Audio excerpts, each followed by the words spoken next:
नमस्कार मित्रांनो, बघा आज आपण ज्या कांद्याच्या प्लॉटमध्ये आलोय हा साधारण 1.5 महिन्याचा कांद्याचा प्लॉट आहे.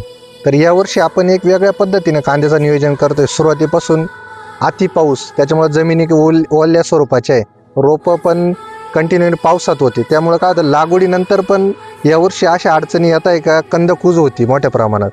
तर आपण जे दरवर्षी स्प्रे मारतो त्या पद्धतीने यावर्षी स्प्रे देऊन आपल्याला चालणार नाही, थोडं वेगळं आपल्याला नियोजन करावं लागणार आहे. तर त्या दृष्टिकोनातून आपण जो स्प्रे दिला होता जेणेकरून कांद्याची कंदकुज होणार नाही, करपा नियंत्रित राहील, मुळवा चांगला चालेल आणि पाठीची वाढ, फुटवा आणि मावा नियंत्रित राहील, तर अशा पद्धतीने आपण त्याला सुरुवातीला एक पहिला स्प्रे दिला होता.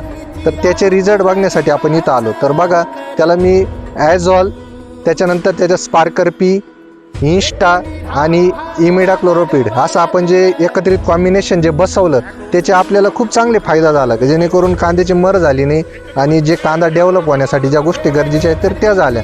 तर आता आपण नेक्स्ट स्प्रे देण्यासाठी प्लॉटवर आलो होतो. तो प्लॉट खरोखर चांगला आहे. आपण आता दुसरा स्प्रे पण याला देणार आहे. तर आपल्यासोबत जे शेतकरी ज्यांचा प्लॉट आहे संतोष ती पाहिले त्यांना पण विचारू काय परिस्थिती कांद्याची. खूप चांगलं मार्गदर्शन केलेलं आहे अमोल भाऊंनी. एकदम स्प्रे भारी दिलेले आहे. त्यांच्या पद्धतीने मी स्प्रे मारतोय, त्याच्यामुळं मला जास्त हे करण्याची गरज नाही. सगळं अमोल भाऊच्या पद्धतीनेच चालू आहे.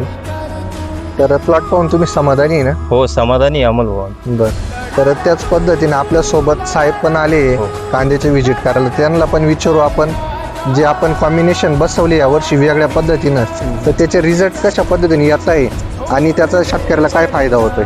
मी सर्व कांदा उत्पादक शेतकऱ्यांना एक सांगू इच्छितो मित्रांनो, जो अगोदरचा या ठिकाणी फवारणीचा जो कॉम्बिनेशन या ठिकाणी वापरलेला आहे सर, काय काय आहे? स्पार्कर पी बरोबर, ॲझॉल, इमिडाक्लोरोपिड आणि इन्स्टा. हो बरोबर.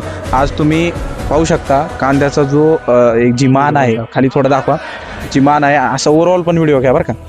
जी या ठिकाणी आहे तुम्हाला कलरपासून कांद्याचा पंजा असेल, कांद्याची जी पात असेल, अनावश्यक वाढ कांद्याची पात फक्त न मासता या ठिकाणी पंजा आणि त्याची मान या ठिकाणी त्या स्प्रेनी बनलेला आहे.